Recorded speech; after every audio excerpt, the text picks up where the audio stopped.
Šajā video tiks parādīts un pastāstīts, kā kūgis pievienot DVG vai DXF failus.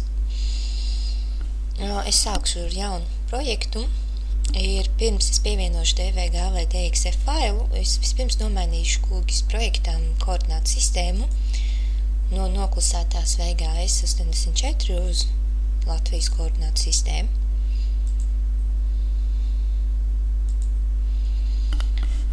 Un tālāk, lai pievienot DVG failu, jāiet uz projekts, imports, eksports, importēt slānis no DVG DXF. Kā pirmo, target package ir jānorāda vieta uz datora, mapīte, kur nosaukums, kur atradīsies geopackage files, un tajā geopackage failā tiks veidota kā duplikāti DVG faila datiem.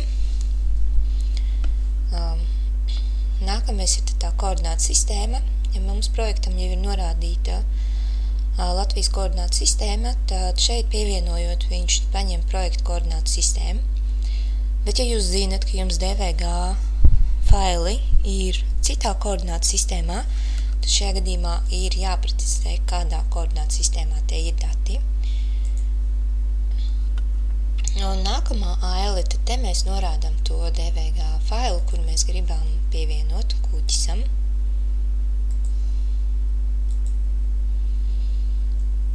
Un tad sāksies process. Šajā gadījumā process var prasīt garāku vai īsāku laiku, bet ja jūs importējot manat, ka nav nekādas izmaiņas šajā sadaļā, ka jūs neredzat progresu, cik dati ir apstrādāti, cik nav, un tas jau ir paņēmis vairāk kā 5 minūtes un nekas nenotiek, jūs jau esat pagavuši izdarīt daudz citas lietas un darbus, tad ir divi varianti. Vai nu DVG fails ir bojāts, vai arī tas ir pārāk jaunas versijas.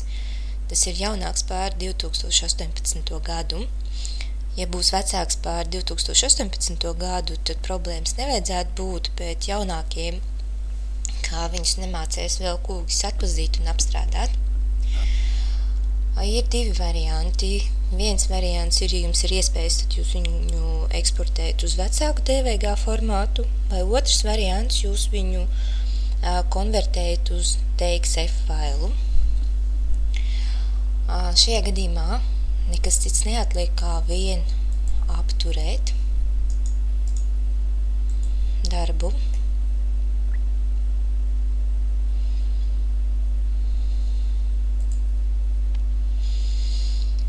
Un konvertēt no DVG uz DXF var izmantot arī atvērtā koda risinājumu ODA file converter, ko var lejuplādēt un instalēt sev uz datora un izmantot, lai konvertētu no DVG uz DXF failus. Konvertēšana notiek tāda, ka jūs vispirms norādat mapītī, kur atrodas DVG fails. Ja šajā mapītē ir vairāki DVG faili, tad viņš visu nokonvertēs uz DXF. Un kā output folder jūs norādat to mapīti, kur atradīsies eksportētais DXF fails. Bet tai mapītē jābūt citai, tā nedrīkst būt tāda pati, kur atrodas DVG fails vai faili, līdz ar to jāizveido jauna mape.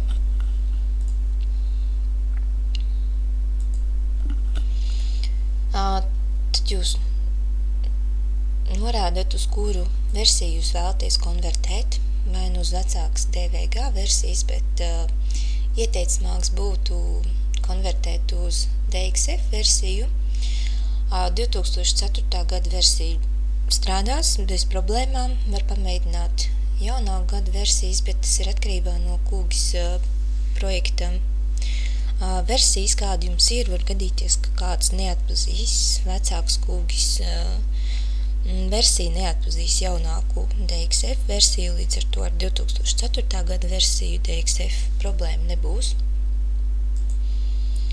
Un tad sākam konvertāciju. Process ir diezgan ātrs.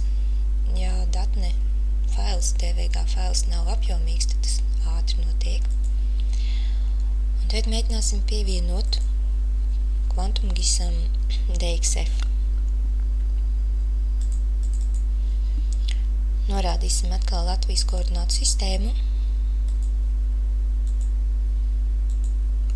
Un arī zem projektiem imports, eksports. Importēsim slāņus no DVG DXF. Atkal jānorāda geopackage datnes novietojums, nosaukums. Es izmantošu jau iepriekš izveidoto, jo tā ir tukša. Ja viņi nebūtu tukši, tad šajā gadījumā man tā datne tiktu pārakstīta. Tad koordinātu sistēma paliek tā pati, un tad importēju DXF failu. Šajā gadījumā ielāde notika ļoti ātri. Parādās informācija, ka viss ir izdarīts. Tagad es varu izvēlēties, vai nu es vēlos, lai visi šie slāņi tiktu pievienoti vienkopus vienā grupā, vai arī atsevišķi kā slāņi grupas atsevišķi. Vēlos, lai viss ir vienā grupā. Tad es piešķiru grupai nosaukumu. Nākamais ir, ja nav nepieciešams visus pievienot slāņus, jūs zināt, ka jūs vēlaties tikai atsevišķi, tad jūs pārējos varat atķiksēt nost, kurus jūs nevēlaties pievienot. Kā arī pievienojot slāņus, jūs varat norādīt, kuri ir uzreiz ieslēgti, redzami kartes skatā dati un kuri nav. Tad pievienojās projekta fails. Simbolizācija paliek tāda pati, kā ir bijusi sākotnējam DVG failam.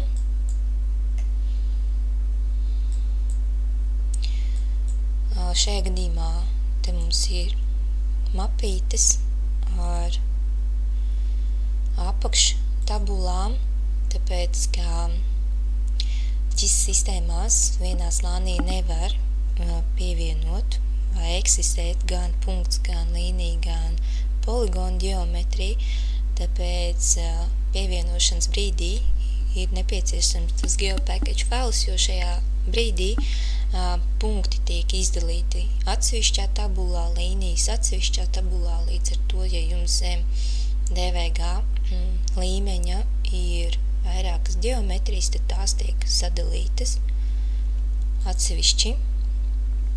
Šajā gadījumā kā rāmji ir gan poligons, gan līnijas, gan polilīnijas, gan arī teksti kā punkti.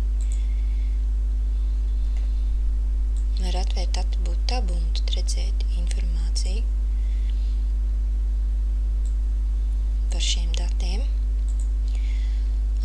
Šos datus varam eksportēt uz shapefile vai citu formātu, bet mēs nevaram ietekmēt simbolizāciju, ja mēs gribam padarīt līniju biezāku vai citā krāsā, tad to mēs nevaram mainīt, jo šajā gadījumā caur šo, importējot caur projektiem, tiek saglabāta esošā simbolizācija. Un mēs varam ieselektēt, ja zinām, kurā līmenī ir šie dati. Un teiksim, sanāk ļoti liela meklēšana pa mapītēm. Ja mēs gribam tālāk kaut ko darīt ar šīm līnijām, pārnest uz citu sistēmu, uz citu projektu, tad ir jāburās pa mapītēm, lai viņus eksportētu.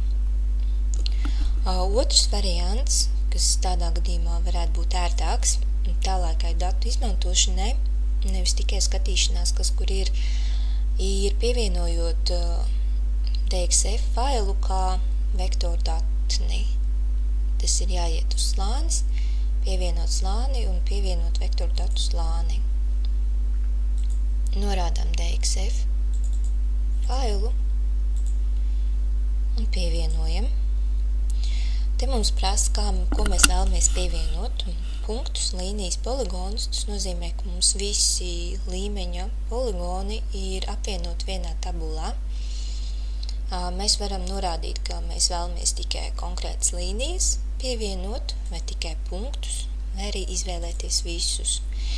Nākamais, ja mēs noņemsim atzīmi pievienot slāņus grupā, tad viņi tiks pievienot kā atsevišķi slāņi. Ja mēs atstiesim atzīmi, tad viņi tāpat kā šeit tiks pievienot vienā grupā.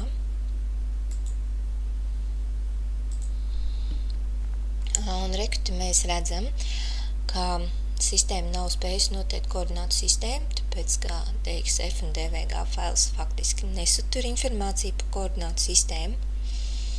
Tāpēc to nevar nolasīt un noteikt automātiski, tā mums ir jāprecizē pašiem.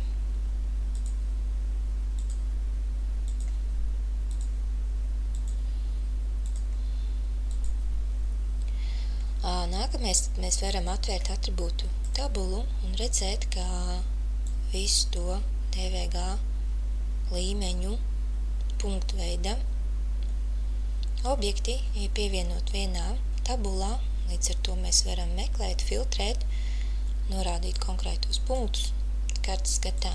Un te ir teksts, kur parādās pie punktiem piesaistītais teksts.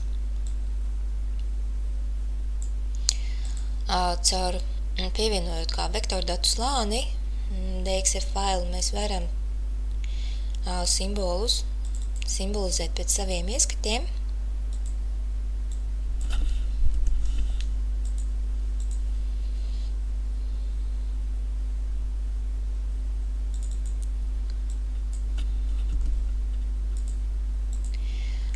Līnijas tāpat varam padarīt tās biezākas, varam klasificēt pēc grupām, slāņiem, un tad varam norādīt, kur pieslēgt, kur nē. Un tālāk tad jau izmantot, eksportēt, vieglāk ir atlasīt,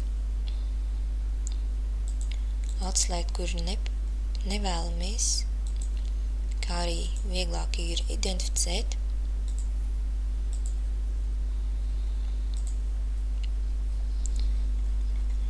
Šo objektu. Un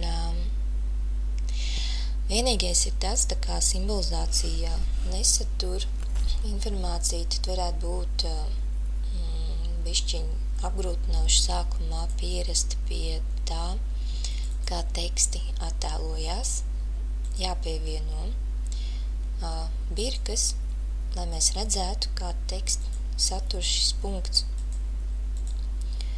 Un nākamais ir tas, ka teksts ir pievienots uzreiz pie punkta. Tas ir, ka tiek oriģināli AutoCAD vai mikrostacijā tie dati ievadīti, tad tas ir šo datu anchor punktus, un tas ir kā viņš tiek novietots vizuāli uz līnijas lasāmais teksts, redzamais, bet ģisā konvertējot datus ir anchor punkts, un tā informācija, ja mēs pievienojam kā birkas, uzreiz ir pievienota pie anchor punkta.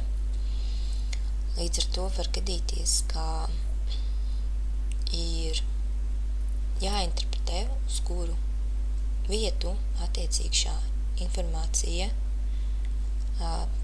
attiecās. Vai tas ir šo krustojumu vai uz šo līniju augstuma atzīme.